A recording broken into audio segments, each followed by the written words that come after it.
Hi. நம்மள நிறைய பேருக்கு கேட்ஸ்னால் பிடிக்கும். அதுலேயும் பெர்ஷியன் கேட்ஸ்னால் ரொம்ப பிடிக்கும். அதை வளர்க்கணுன்னு நிறைய பேர் ஆசைப்படுவாங்க. ஆனால் அவங்களுக்கு அதை எப்படி வளர்க்குறது, அதை எப்படி மெயின்டைன் பண்ணுறதுங்கிறது தெரியாமல் இருக்கும். சில பேர் கேட்ஸ் வாங்கிடுவாங்க. அதை மெயின்டைன் பண்ணுறப்போ நிறைய கன்ஃபியூஷன்ஸ் வரும். அப்படிப்பட்டவங்களுக்காக தான் இந்த வீடியோ. பெர்ஷியன் கேட்ஸை எப்படி வளர்க்கணும், அதை எப்படி மெயின்டைன் பண்ணணுங்கிறத டீட்டெயில்டாக இந்த வீடியோவில் சொல்லியிருக்கேன். ஸ்கிப் பண்ணாமல் பாருங்கள், ரொம்ப யூஸ்ஃபுல்லாக இருக்கும்.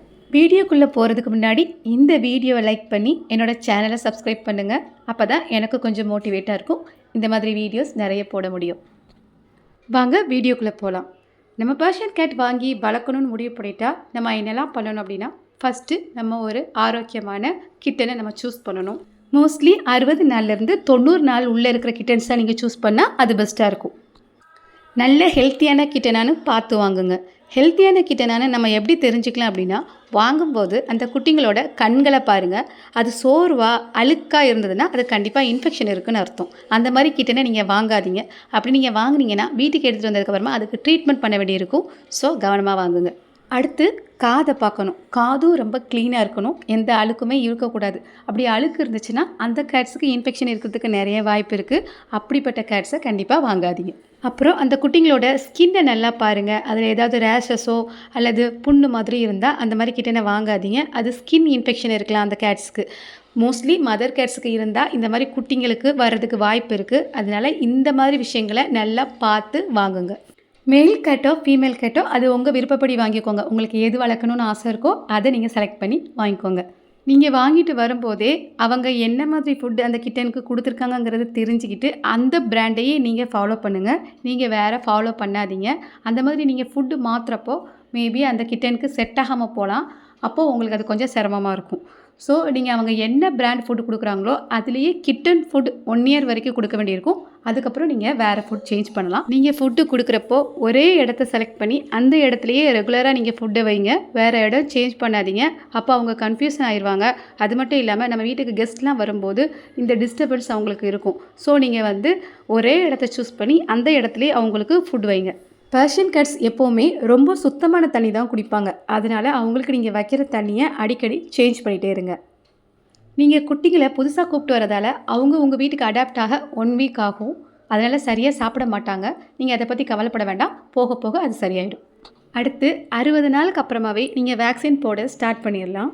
3 இன்ஜெக்ஷன் போட வேண்டியிருக்கும் ஒரு மாத கேப்பில். சில டாக்டர்ஸ் ஒரு இன்ஜெக்ஷன் போதும்னு நினைக்கிறாங்க. நீங்கள் உங்களுடைய டாக்டர் என்ன சொல்கிறாங்கன்னு கேட்டு அது மாதிரி போட்டுக்கோங்க. அதுக்கப்புறமா பூஸ்டர் டோஸ் 1 இயர் கழித்து போட வேண்டியிருக்கும். வேக்சின் ரொம்ப ரொம்ப முக்கியம். போடாமல் விட்டுறாதீங்க. அது அவங்களுக்கும் நல்லது. அவங்கக்கிட்டேருந்து எந்த இன்ஃபெக்ஷனும் நமக்கும் வராமல் இருக்க வேக்சின் கட்டாயமாக போட்டுடணும். நீங்கள் மறந்துடாதீங்க. அடுத்து லிட்டர் சாண்ட். பெர்ஷியன் கேட்ஸை மோஸ்ட்லி நம்ம வெளியே அனுப்ப மாட்டோம். வீட்டுக்குள்ளேயே வச்சுருப்போம். ஸோ அவங்க யூரின் போகிறதுக்கும் டாய்லெட் போகிறதுக்கும் நாம் வீட்டிலையே அரேஞ்ச் பண்ணணும். அதுக்காக பெட் ஷாப்பில் லிட்டர் சாண்ட் கிடைக்கும். அதை நம்ம ஒரு ட்ரெயில் கொட்டி நம்ம வீட்டில் ஓரமாக வச்சு நம்ம அவங்களுக்கு ட்ரெயின் பண்ணலாம். மோஸ்ட்லி நீங்கள் வாங்கும்போதே அவங்க ட்ரெயின் பண்ணியிருப்பாங்க. ஒருவேளை நீங்கள் ஏர்லியராக வாங்கி அவங்க ட்ரெயின் ஆகாமல் இருந்திருந்தால் ஒன்றும் பெரிய ப்ராப்ளம் இல்லை. நீங்கள் குட்டிங்களை அந்த லிட்டர் சாண்ட் ட்ரை பக்கத்தில் கொண்டு போய் விட்டாலே போதும். அவங்களே ஆட்டோமேட்டிக்காக யூரினோ டாய்லெட்டோ போயிடுவாங்க. அதை ட்ரெயின் பண்ணுறது ரொம்ப பெரிய சிரமமெல்லாம் இல்லை. நீங்கள் ஈஸியாகவே பண்ணலாம். ஸோ அதை பற்றி நீங்கள் ஒரி பண்ண வேணாம். நெக்ஸ்ட்டு பாடி கேர். நம்மளோட கேட்ஸ் நமக்கு குழந்த மாதிரி. நம்ம அவங்கள க்ளீனாக பார்த்துக்கணும். அவங்கள நம்ம க்ளீனாக பார்த்தா தான் நமக்கும் நம்மளோட குழந்தைங்களுக்கும் அது ரொம்ப நல்லது. பெர்ஷியன் கேட்ஸ்க்கு நார்மலாக ஹேர் ஃபால் நிறைய இருக்கும். ஸோ நீங்கள் அவங்கள டெய்லி கோம் பண்ணணும். கோம் பண்ணும்போதே அந்த ஃபால் ஆகிற ஹேர்ஸ் எல்லாமே சீப்புலேயே வந்துடும். அதனால் உங்களுக்கு வீடு ஃபுல்லாக அந்த ஹேர் ஃபால் ஆகிறது தடுக்க முடியும். அடுத்து பெர்ஷியன் கேட்ஸில் நிறைய வகை இருக்குது. அதில் punched, semi punched, extreme punched, doll face அந்த மாதிரி வகை இருக்குது. டால் ஃபேஸில் பெருசாக இந்த ப்ராப்ளம் இருக்காது. பட் பஞ்சிங் ஃபேஸ் கிட்டன்ஸ்க்கு என்ன ப்ராப்ளம்னா கண்ணுலேருந்து ஒரு மாதிரி நீர் வடிஞ்சிட்டே இருக்கும். நீங்கள் அடிக்கடி அதை க்ளீன் பண்ணணும். சுத்தமான காட்டன் கிளாத்தில் தண்ணியை நினச்சி அந்த கண்ணை சுத்தம் பண்ணி விடலாம். அப்புறம் காதுகளை க்ளீன் பண்ணணும். ஆனால் மோஸ்ட்லி நம்ம க்ளீன் பண்ணுறதை விட நம்ம பெட் கிளினிக்கு செக்கப் போகும்போது அவங்களே க்ளீன் பண்ணி விடுவாங்க. நெயிலையும் கட் பண்ணி விட்டுருவாங்க. ஸோ காதுகளை நீங்கள் க்ளீன் பண்ண ட்ரை பண்ணாதீங்க. அப்புறம் உங்கள் கேட்டை மாதத்துக்கு ஒரு தடவை குளிக்க வச்சா போதும். அவங்களுக்கான ஷாம்பூ, கண்டிஷ்னர் எல்லாமே பெட் ஷாப்பில் கிடைக்கும். அதில் உங்களுக்கு பிடிச்ச பிராண்டை வாங்கி நீங்கள் யூஸ் பண்ணுங்கள்.